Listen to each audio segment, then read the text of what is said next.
Kwentuhan ulit tayo. Kwentong barbero. Anong magandang kwento?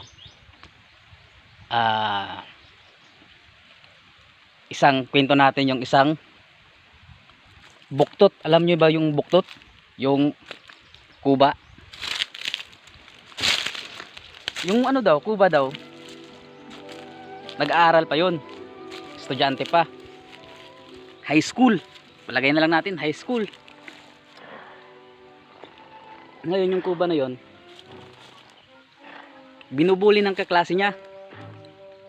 Alam nyo kung ano yung sinasabi ng kaklase niya? Pagong daw. What? Pagong. Asar na asar yung ano kuba. Umiiyak. Umuwi ng bahay. Ngayon, nakita yung tatay niya. Yung tatay niya magaling sa martial arts. Paano masabi? Magaling sa karate, judo. Talagang may ikakabuga pagdating sa martial art. Ngayon, sabi ng tatay niya, "O sige. Tuturuan kita kung paano mag self defense kung para hindi ka na mabubully sa mga kaklase mo."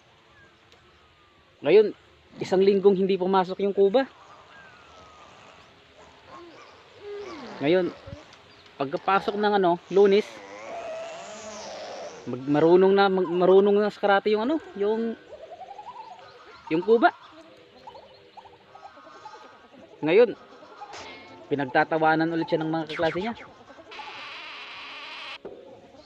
Yun ulit yung nambubuli sa kanya. Binuli ulit. Ngayon, umuwi ulit ng bahay. Sabi ng tatay niya, "Oh, bakit ka umuwi?" "Binuli ulit ako pa." Sabi ng kuba. Sabi ng tatay niya, "Ano bang sabi sa'yo?" "Ninja turtle daw."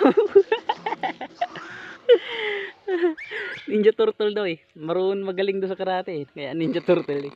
Sabi kasi pagong. Ngayon, yung marunong na sa karate, hindi na pagong yung bole.